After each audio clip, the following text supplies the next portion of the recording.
Marlène et Jean-Claude sommes très heureux de te présenter une émission très spéciale afin de comprendre les faits d'actualité. Merci pour ta fidélité.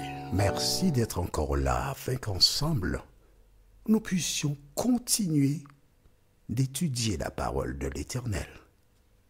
Rappelle-toi, nous avons vu précédemment l'obéissance de Saül.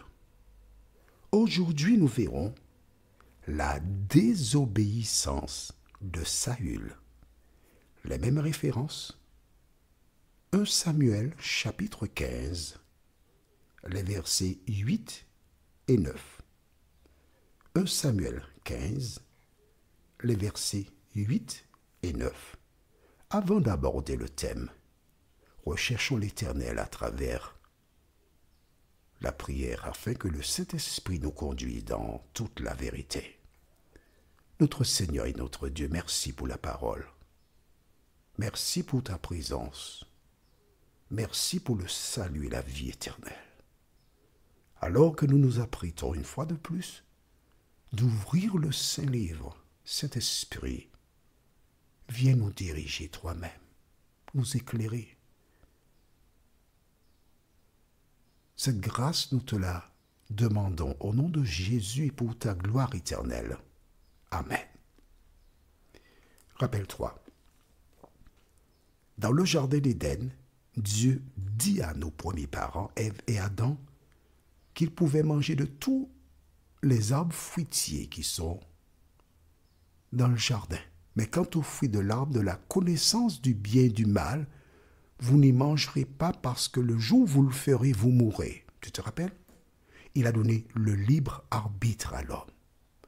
Nous avons eu l'occasion de voir dans le livre de Deutéronome 30, verset 15. Il ne faut pas que tu oublies cette référence-là. Deutéronome 30, verset 15. S'il faut écrire.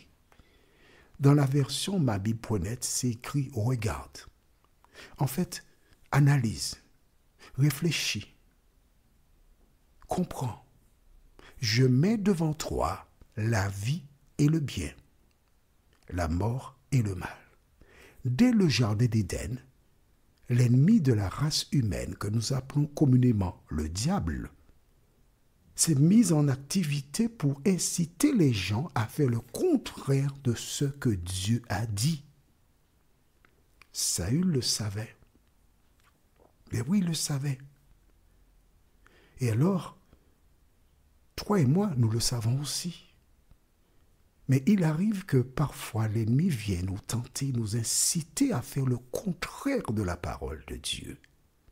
Pourquoi va-t-il s'attaquer à Saül? Parce qu'il est le roi. C'est lui qui dirige le peuple. Et si le roi se détourne de l'Éternel, par sa conduite, il invite le peuple à se détourner aussi de l'Éternel. Nous avons l'exemple d'un homme qui s'appelle Akab. Akab a épousé une femme qui s'appelait Jézabel, la fille de Et-Baal. Et Baal, c'est le dieu de ce peuple-là. Les parents de cet enfant étaient tellement consacrés à Baal qu'ils ont appelé leur enfant Et-Baal. Ils l'ont consacré à Baal. Et quand Akab épousa cette femme, Jézabel, elle vint avec ses dieux. Elle incita le peuple de Dieu, le peuple d'Israël, à laisser l'Éternel pour servir Baal. L'ennemi a toujours attaqué ceux qui sont en poste de responsabilité parce qu'il sait qu'en agissant ainsi, il détruira le peuple. Alors voici Saül qui est parti, conformément à l'ordre qu'il avait reçu de Samuel. Il est arrivé et les Kéniens, il leur a dit, « Messieurs, sortez pour ne pas connaître le même sort que ces hommes dont le jugement est venu aujourd'hui. » Les Kéniens se sont retirés. Et que s'est-il passé?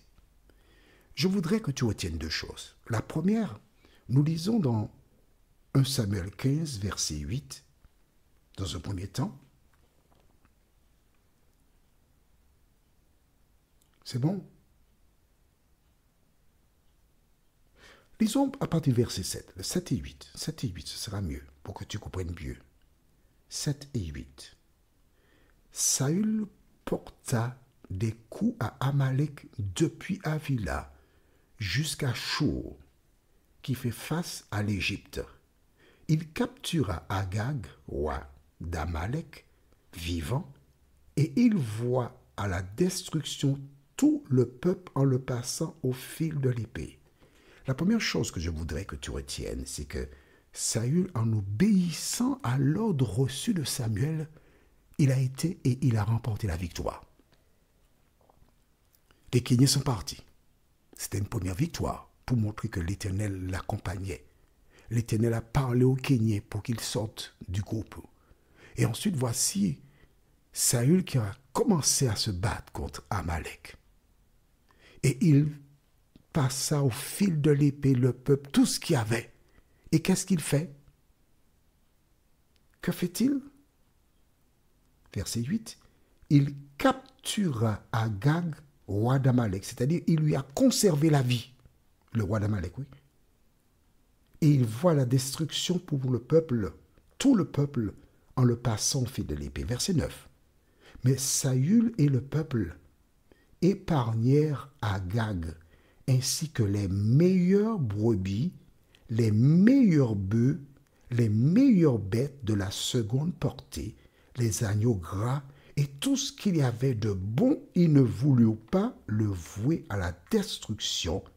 En revanche, ils exterminèrent tout ce qui était sans valeur et chétif.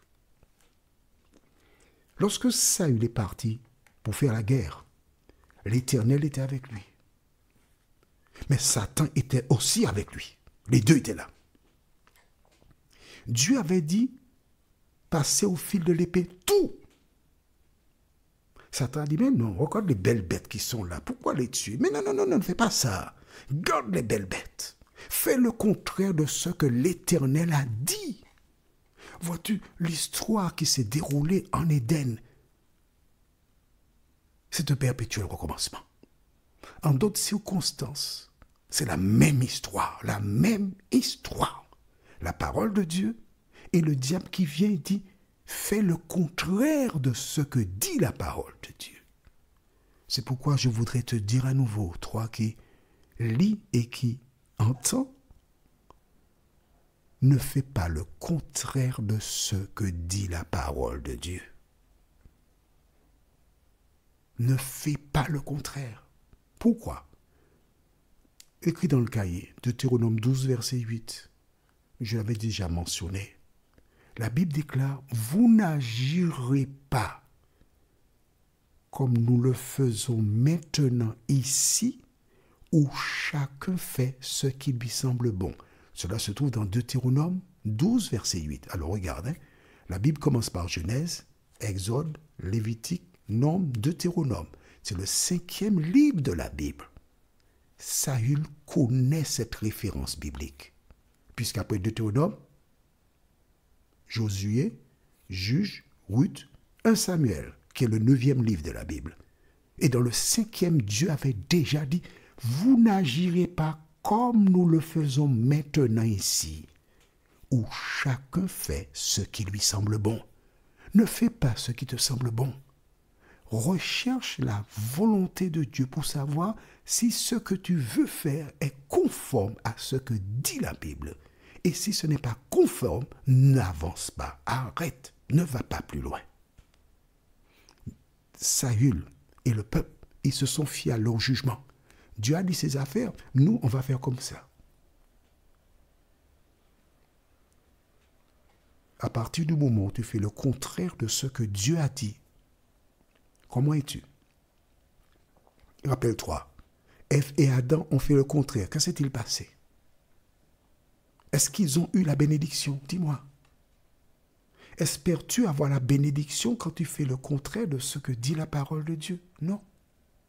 En revanche, aujourd'hui que tu entends, aujourd'hui que tu comprends, tu as la possibilité de reconnaître tes erreurs. C'est ça qui est important.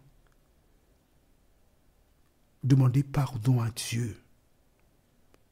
Parce qu'il dit dans Proverbe 28, verset 13, « Celui qui cache ses transgressions ne prospère point, mais celui qui les avoue et les délaisse obtient miséricorde. » Là, Saül, en rejetant la parole de Dieu, qu'est-ce qui s'est passé? Concrètement, à partir de ce moment, il a chassé l'Éternel de son cœur. Et puisque le corps de l'homme est soit une habitation divine ou diabolique, il a indirectement informé les forces du mal que son corps est disponible pour eux. Est-ce que tu suis? Est-ce que tu comprends ce que je t'explique là? À partir du moment où tu as rejeté l'Éternel, tu fais un clin d'œil au diable pour lui dire « Viens dans mon cœur ». Prions notre Seigneur, notre Dieu. À travers cette édition spéciale, tu parles à tes enfants. Tu nous parles. Tu nous indiques comment nous invitons l'ennemi à entrer dans notre cœur. Merci pour la parole. Continue de nous éclairer, Seigneur, nous t'en prions. Au nom de Jésus et pour ta gloire éternelle. Amen. Que l'Éternel nous aide à être attentifs et obéissants à sa parole et il me tarde de te retrouver. Nous sommes parvenus au terme de notre réflexion. Si d'aventure tu as une question, il te suffit d'envoyer un message par le biais de WhatsApp au numéro suivant, plus 596 696 88 93 93. Et alors Jean-Claude, moi, je me ferai un réel plaisir de répondre à ta question.